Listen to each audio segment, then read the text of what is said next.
मुरली अमृत की धारा है धारा, जो देती दुखों से किनारा। मुरली अमृत की धारा है धारा, जो देती दुखों से किनारा। भूले जीवन में हो जाए शिव बाबा मुरली में समझाए। भूले जीवन में हो जाए शिव बाबा मुरली में समझाए। ओम शांति। आज की तारीख है 30 जनवरी 2022 की अव्यक्त वाणी। Revise date 2/1/1990 Madhuban. सारे ज्ञान का सार स्मृति। आज समर्थ बाप अपने चारों ओर के सर्वसमर्थ बच्चों को देख रहे हैं। हर एक समर्थ बच्चा अपनी स्मृति प्रमाण आगे बढ़ रहे हैं। इस समर्थ जीवन अर्थात सुखमय, श्रेष्ठ, सफलता संपन्न अलौकिक जीवन का आधार क्या है? आधार है एक शब्द स्मृति। वैसे भी सारे ड्रामा का खेल है ही भी स्मृति और स्मृति का। इस समय स्मृति का खेल चल रहा है। बाप दादा ने आप ब्राह्मण आत्माओं को परिवर्तन किस आधार पर किया? सिर्फ स्मृति दिलाई कि आप आत्मा हो, ना कि शरीर। इस स्मृति ने कितना अलौकिक परिवर्तन कर लिया। सब कुछ बदल गया ना। मानव जीवन की विशेषता है ही स्मृति। बीज है स्मृति, जिस बीज से वृत्ति, दृष्टि, कृति, सारी स्थिति बदल जाती है। इसलिए गाया जाता है, जैसी स्मृति वैसी स्थिति। बाप ने फाउंडेशन स्मृति को ही परिवर्तन किया। जब फाउंडेशन श्रेष्ठ हुआ तो सबसे ही पूरी जीवन श्रेष्ठ हो गई। कितनी छोटी सी बात का परिवर्तन किया कि तुम शरीर नहीं आत्मा हो।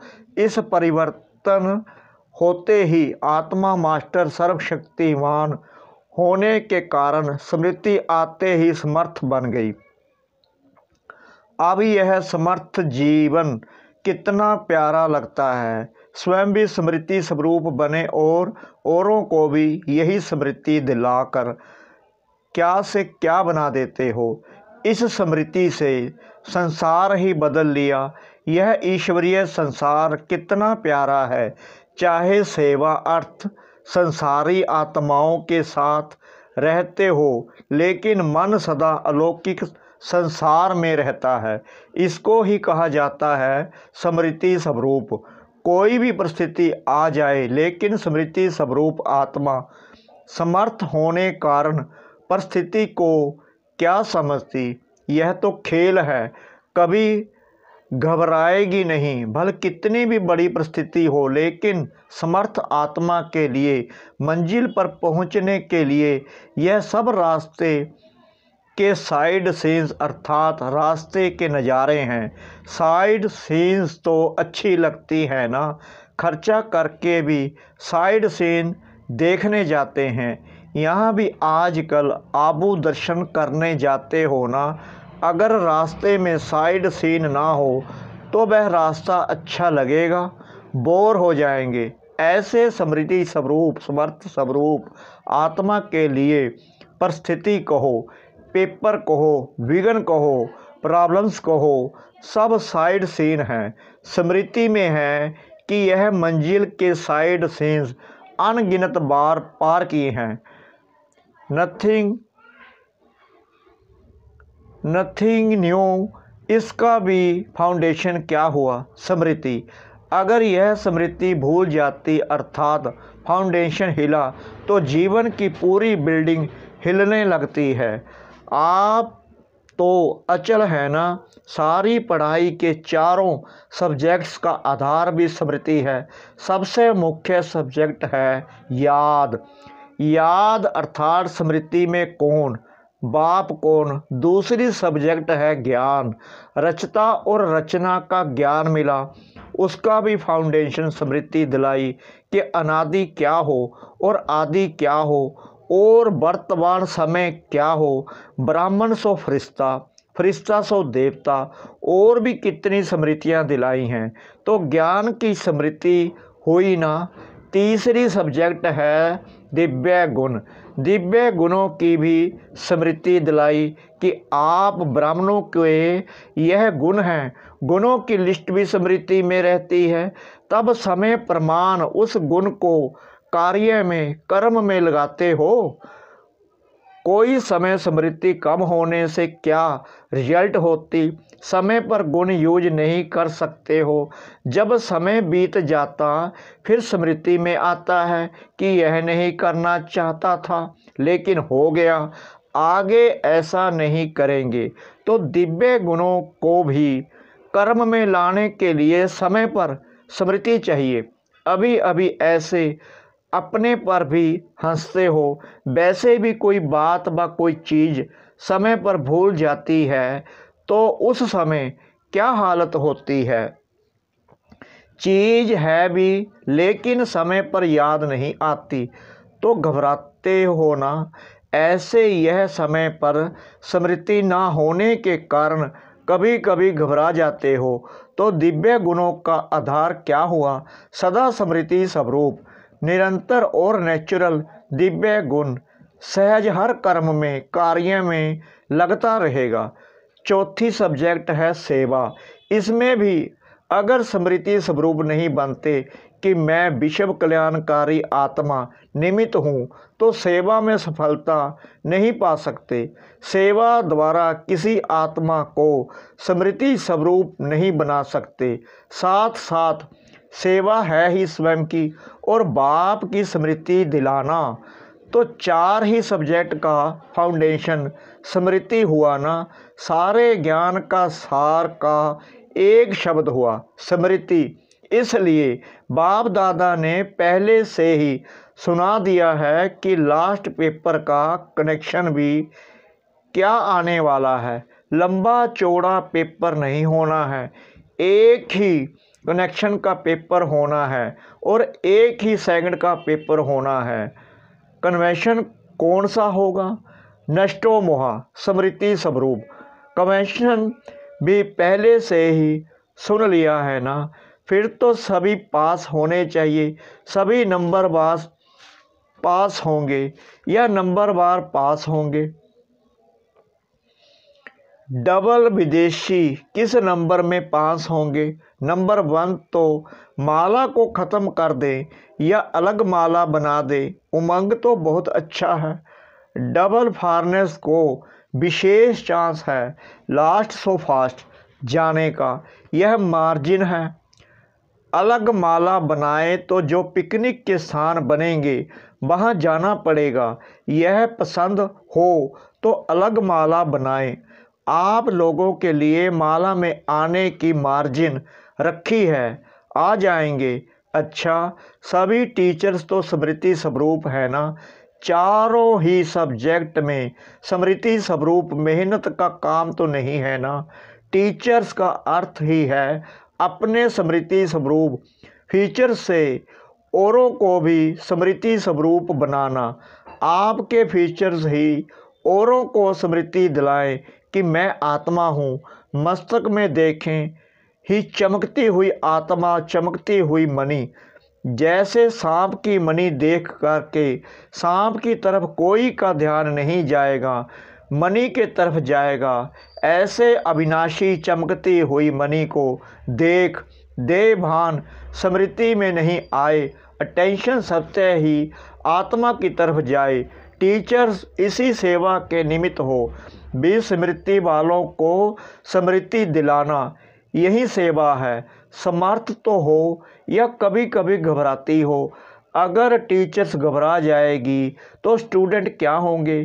टीचर्स अर्थात सदा नेचुरल निरंतर स्मृति स्वरूप, सो समर्थ स्वरूप। जैसे ब्रह्मा बाप फ्रंट में रहा तो टीचर्स भी आगे हो ना, निमित्त माना आगे। जैसे सेवा प्रति समर्पण होने में हिम्मत रखी, समर्थ बनी, तो यह स्मृति क्या है? यह तो त्याग का भाग्य है। त्याग कर लिया, अभी भाग्य की क्या बड़ी बात है। त्याग तो किया, लेकिन त्याग नहीं है, क्योंकि प्राप्ति बहुत ज़्यादा है। त्याग क्या किया? सिर्फ सफ़ेद साड़ी पहनी, वह तो और भी ब्यूटीफुल बन गई हो, फरिश्ते परियां बन गई हो, और क्या चाहिए। बाकी खाना पीना छोड़ा, वह तो आजकल डॉक्टर्स भी कहते हैं ज़्यादा नहीं खाओ, कम खाओ, सादा खाओ। आजकल तो डॉक्टर्स भी खाने नहीं देते। बाकी क्या छोड़ा? गहना पहनना छोड़ा। आजकल तो गहनों के पीछे चोर लगते हैं। अच्छा किया जो छोड़ दिया, समझदारी का काम किया, इसलिए त्याग का पदम गुना भाग्य मिल गया। अच्छा, अभी अभी बाप दादा को एथेंस वाले याद आ रहे हैं। एथेंस में सेवा का बड़ा कार्यक्रम चल रहा है, वह भी बहुत याद कर रहे हैं। जब भी कोई विशाल कार्य होता है, बेहद के कार्य में बेहद का बाप और बेहद का परिवार याद ज़रूर आता है। जो भी बच्चे गए हैं, हिम्मत वाले बच्चे हैं, जो निमित्त बने हैं, उन्हों की हिम्मत कार्य को श्रेष्ठ और अचल बना देती है।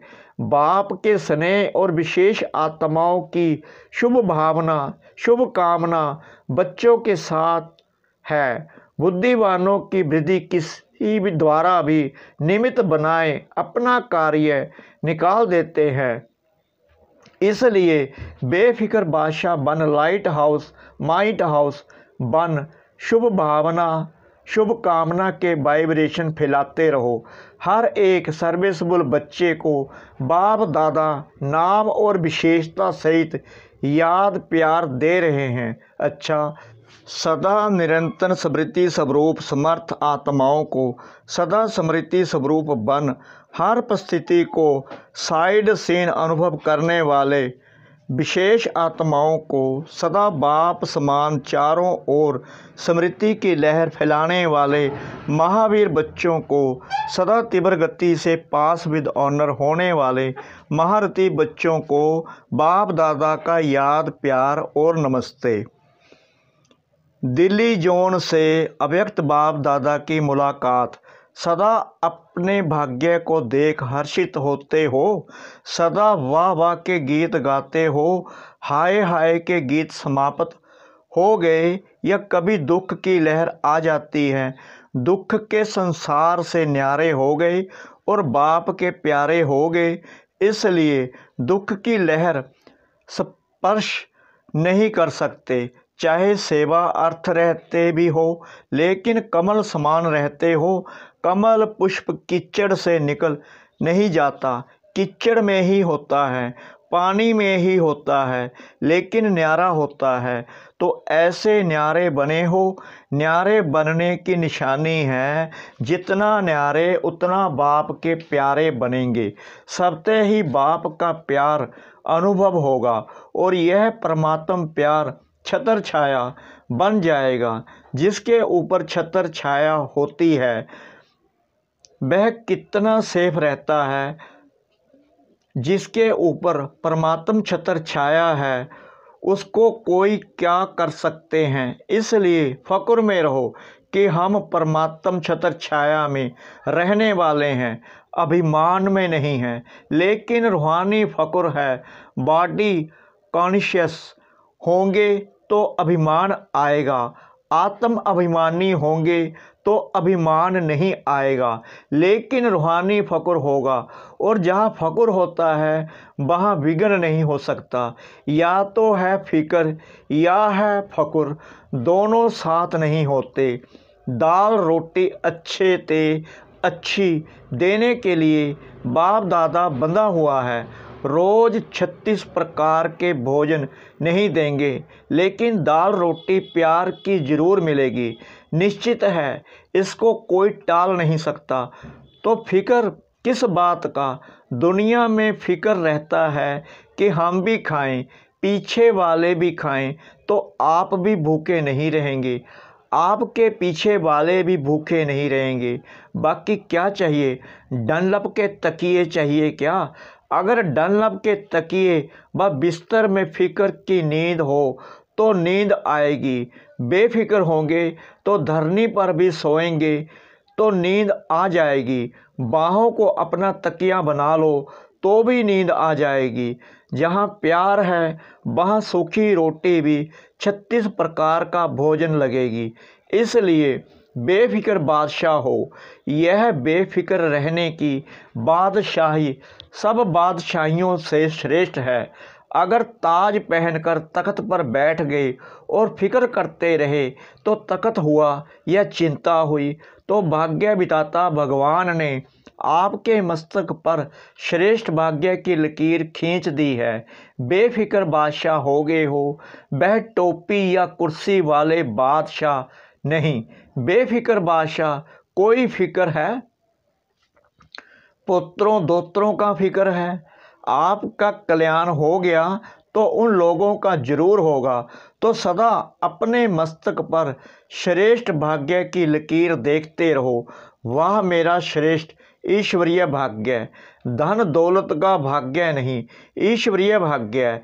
इस भाग्य के आगे धन तो कुछ नहीं है, वह तो पीछे पीछे आएगा। जैसे परछाई होती है वह आपे ही पीछे पीछे आती है। या आप कहते हो पीछे आओ, तो यह सब परछाई है, लेकिन भाग्य है, ईश्वरीय भाग्य। सदा इसी नशे में रहो। अगर पाना है तो सदा का पाना है। जब बाप और आत्मा अविनाशी है तो प्राप्ति विनाशी क्यों? प्राप्ति भी अविनाशी चाहिए। ब्राह्मण जीवन है ही खुशी की, खुशी से खाना, खुशी से रहना, खुशी से बोलना, खुशी से काम करना। उठते ही आँख खुली और खुशी का अनुभव हुआ। रात को आँख बंद हुई, खुशी से आरामी हो गए। यही ब्राह्मण जीवन है। अच्छा, बाप दादा से व्यक्तिगत मुलाकात, आज्ञाकारी बनने से परिवार की दुआएं।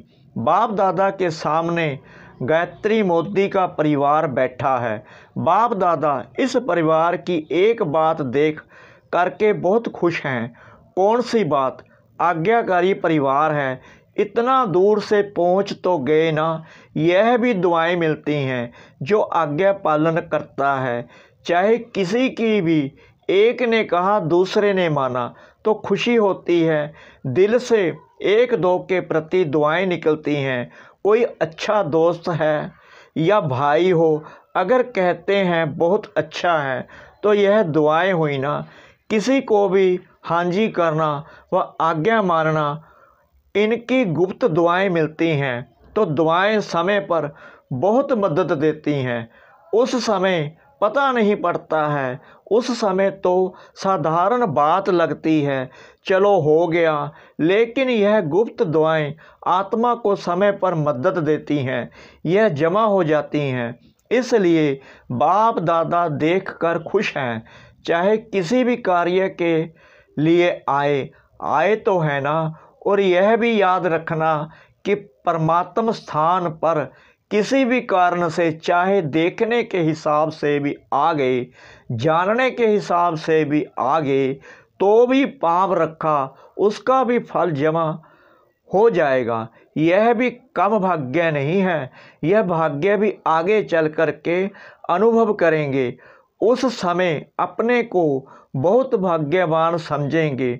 किसी भी कारण से हमने पाप तो रख लिया, अभी तो पता नहीं पड़ेगा, अभी सोचते होंगे पता नहीं क्या है, लेकिन बाप जानते हैं कि जाने अनजाने भाग्य जमा हो गया, जो समय पर आपको भी पता पड़ेगा और काम में आएगा।